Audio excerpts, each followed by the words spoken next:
ఇక్కడున్నావేంట్రా బాబు?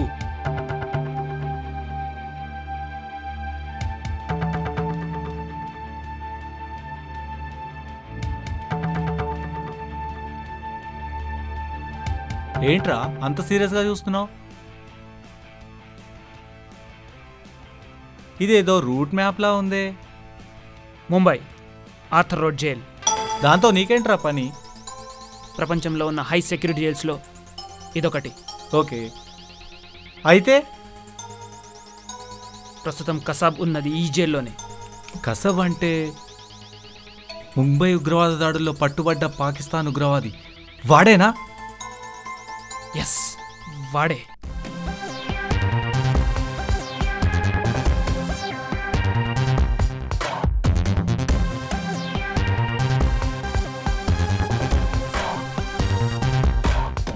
ఎందుకంటే నేను కసాబ్ని వధ చేద్దాం అనుకుంటున్నాను. వాట్? ఎస్, నువ్వు విన్నది నిజమే. ఆల్రెడీ ప్లాన్ కూడా సిద్ధం చేసుకున్నాను. ఇది ఆర్థర్ రోడ్ జైల్. ఇది కరెక్ట్గా 50 ఫీట్ రోడ్. ఈ 50 రోడ్కి ఇవతల ఒబెరా టవర్స్. 8th ఫ్లోర్ నుంచి కసాబ్ ఉన్న వరండా కనిపిస్తుంది. 9 to 9:15 మధ్యలో కసాబ్ వరండాలో వస్తాడు. ఇక్కడ నుంచి మనం గురి పెట్టి షూట్ చేస్తే ఈ 50 ఫీట్ రోడ్లో అప్పుడు ఎవరు ఉండరు. అక్కడ ఈ సర్కిల్ నుంచి ఈ ఈస్టర్న్ ఎక్స్ప్రెస్ హైవే కలుస్తుంది. మనం ఈ ఈస్టర్న్ ఎక్స్ప్రెస్ హైవే నుంచి ఈజీలీ ఎస్కేప్ అవ్వచ్చు. అది నా ప్లాన్. ఏం మాట్లాడుతున్నావు? అయినా నీకు ఇంత ఇన్ఫర్మేషన్ ఎక్కడిది? The great Indian media.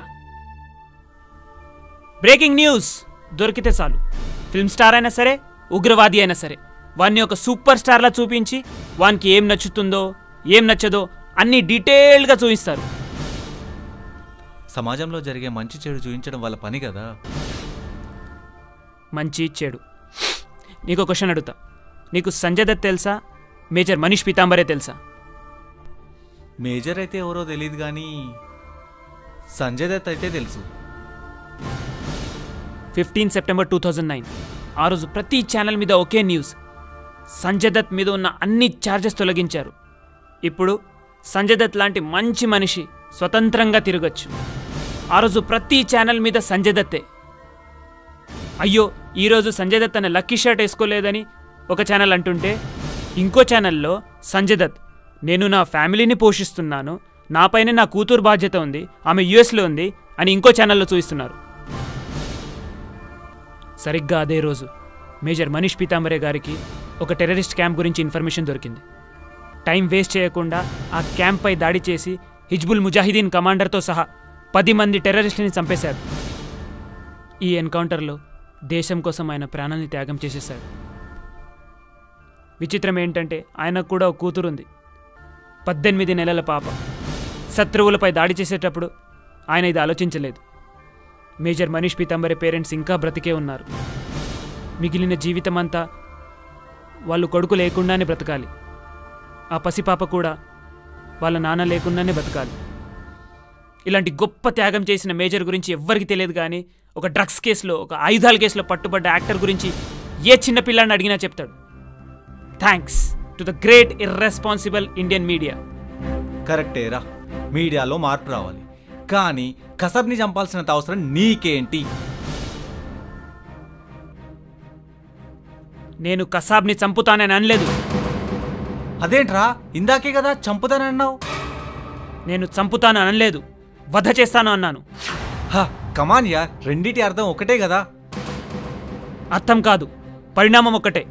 హత్య ఒక నేరం, కానీ వధ ఒక కర్తవ్యం.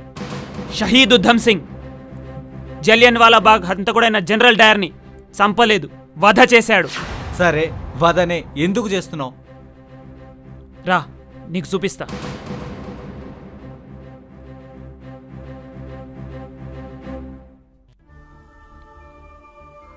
February 2009, 11,000 pages charge sheet filed against Kasab. 17th April, trial begins against Kasab. 6th May, Kasab accepts all charges. 17th December, Kasab says he's innocent. He wanted to be a cinema hero. చూసావా, వీని ఒక హంతకుడిలా చూడట్లేదు, పాకిస్తాన్ నుంచి ఇండియాకి వచ్చిన ఒక విహారయాత్రికుడిలా చూస్తున్నారు. వాడు ఒక హంతకుడా యాత్రికుడా అని కాదు, వాణ్ణి ఒక మనిషిలా చూస్తున్నారు. అది మన ఇండియా గొప్పతనం. కానీ పాకిస్తాన్ వాళ్ళు అలా చూడట్లేదే. సరబ్జిత్ సింగ్ని ఉరిశిక్షేశారు. అతను తప్పేంటి? అతను అనుకోకుండా వాళ్ల సరిహద్దుల్లో చేపల వేటకు వెళ్తే ఇండియన్ స్పై అని ముద్రించి అతను ఉరిశిక్షేస్తారా? ఇదేం న్యాయం? వాళ్ళ చట్టం అలా ఉంది కాబట్టి వాళ్ళ దేశ పరిస్థితి కూడా అలానే ఉంది. ఎక్కడ చూసినా బాంబు దాడులు, ఉగ్రవాదుల క్యాంపులు, కన్నుకి కన్ను, ప్రాణానికి ప్రాణం, దొంగతనానికి చేతులు నరకడం వంటి కఠిన శిక్షలు విధించే ఆఫ్ఘనిస్తాన్ పరిస్థితి ఇప్పుడేంటి? ప్రపంచ మ్యాప్లోనే లేకుండా పోయింది. చట్టంలో మార్పు కృషి చేయాలే తప్ప చట్ట వ్యతిరేకమైన పనులకు పాల్పడొద్దు. మహాత్మా గాంధీ, ఇందిరాగాంధీ లాంటి వారిని చంపిన వారిని కూడా చట్టమే చట్టబద్ధంగా శిక్షించింది.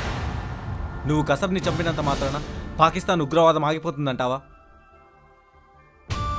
యువతరం దేశానికి వెన్నెముక వంటిది. మనలాంటి వాళ్ళే హంతకుల్లా మారిపోతే దేశ భవిష్యత్ ఏంటి? కసబ్ని శిక్షించడంలో మన వాళ్ళు జాప్యం చేస్తున్నారని నువ్వు అనుకుంటున్నావు, కానీ వారి నుంచి ఎంత వాల్యుబుల్ ఇన్ఫర్మేషన్ గ్యాదర్ చేస్తున్నారో మనకేం తెలుసు? కరెక్టేరా. ఆవేశంలో జరుగుతున్న సంఘటనలను బట్టి ఉద్రేకానికి లోనై ఇలాంటి నిర్ణయం తీసుకున్నాను. కానీ ఇప్పుడు అనిపిస్తుంది ఆవేశంలో ఎంత పెద్ద తప్పు చేసేవాణ్ణో. థ్యాంక్స్ రా.